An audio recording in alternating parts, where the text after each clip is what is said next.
El testamento secreto de Pablo Escobar. Cuando ya despuntaba su fama de capo y trataba de convertirse en un político del Partido Liberal, el 3 de octubre de 1980, en la Notaría Cuarta de Medellín, Pablo firmó tal vez su primer testamento. Por aquel entonces era un joven que tan solo contaba con 31 años, pero empezó a ver clara su necesidad de tener bien atados todos sus bienes. Pero también por ese tiempo, el gran público observaba que trataba de hacerse un nombre como político del Partido Liberal. Pero la realidad era otra. Su otra cara, esa que oficialmente no se mostraba, era la que había llevado a tomar la decisión de emprender como un gran capo. Fue entonces cuando pensó que la mejor opción para protegerse él mismo y a los suyos no era otra más que poner a buen recaudo sus bienes. De esta manera, decidió llevar a cabo su primer testamento, muy anterior incluso a que el propio Escobar terminara de formar su propia familia.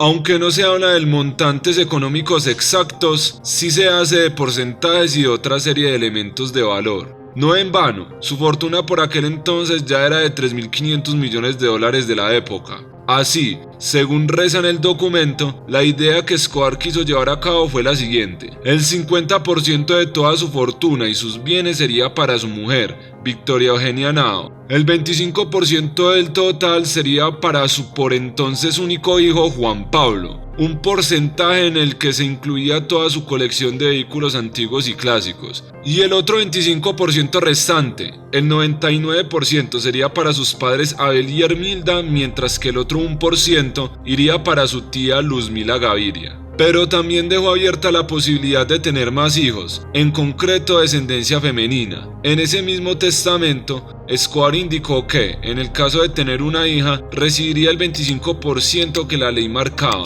pero dejaba muy claro en qué conceptos: bienes, muebles, enseres, porcelanas, adornos y electrodomésticos. De igual manera, indica en su testamento que los gastos de una hipotética sucesión, de un entierro o de los cuidados por enfermedad se dedujeran de su fortuna. Lo que sí aparece detallado en este documento es un listado completo de todas las obras de arte que poseía en aquella época. En una impresionante colección, 2 esculturas de Dalí, una obra de Rodin, otra de Grau Araujo, un carboncillo de Botero, entre más de 20 obras de incalculable valor que quería repartir entre su familia, pero que su hijo confirmó años después en el libro Mi Padre, que fueron decomisadas y vendidas por el gobierno colombiano. En ese mismo libro, en el que su hijo asegura que ese testamento nunca se cumplió al pie de la letra, afirmando que la familia optó por otro reparto, al cabo de un par de reuniones los parientes entendieron que Escobar les había dejado el 12.5% de los bienes y sobre esa base estructuraron los acuerdos privados para cumplir dicho testamento. Después, este segundo testamento se elaboró por varias razones: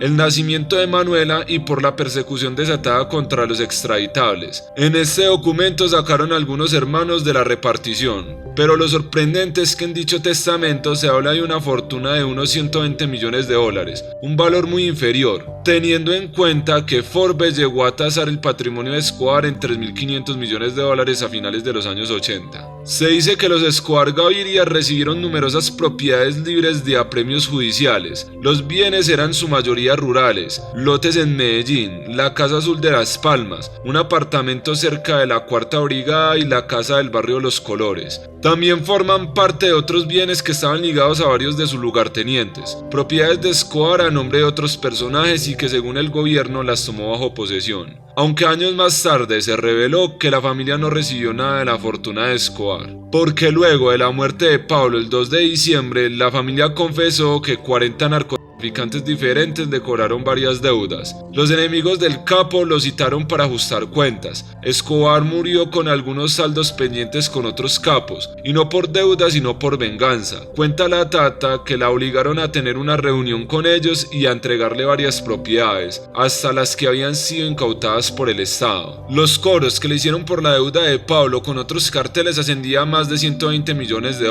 El pago de esta suma aseguraría que le perdonarían la vida a ella y a su familia. Los encargados de cobrar dicho dinero le exigían el pago como perdón a todo lo que habían gastado en la guerra con él y por los daños y perjuicios que éste les causó. Victoria cuenta que le tocó entrar en una negociación con los que se habían convertido en los principales capos de Colombia, liderada por los jefes del cartel de Cali, los hermanos Miguel y Gilberto Rodríguez Orejuela, José Chepe Santa Cruz y Elmer Pacho Herrera. Ese proceso empezó en febrero de 1994 y duró por lo menos 8 meses, hasta que la mujer pudo pagar el saldo total. Para la negociación tuvo que organizar un equipo de 7 abogados y 2 asesores contables para armar el listado de bienes con los que iba a pagar, lo que los capos le estaban pidiendo. Al final, consiguieron poner a disposición 62 bienes que había dejado Escobar, varios de ellos estaban incautados por el gobierno.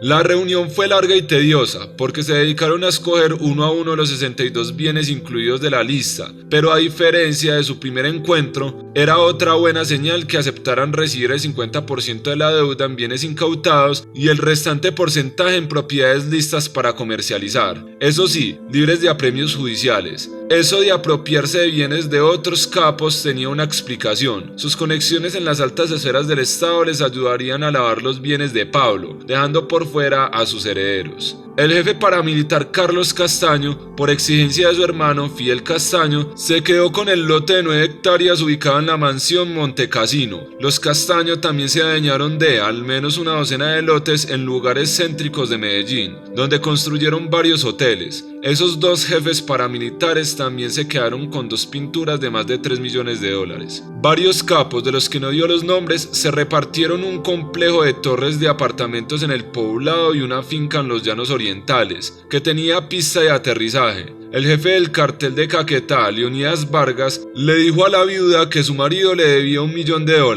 Por eso ella le dio un avión de Pablo, que la fiscalía había ordenado devolverle a la familia del capo, tras estar confiscado durante 10 años. También entregó una avioneta y helicópteros, así como carros Jaguar, BMW y Mercedes-Benz, motos de alto cilindraje, lanchas y jet ski. Igualmente fueron parte de la negociación. Del testamento a la muerte de Escobar pasaron aproximadamente 13 años. Escobar ya había aumentado su fortuna incalculable, por lo tanto no todo se quedó en el gobierno, no todo se quedó a manos de sus rivales capos. Se dice que toda su familia recibió una parte con la que pudieron vivir cómodos, no solo su familia principal, sino también sus hermanos, sobrinos y amigos.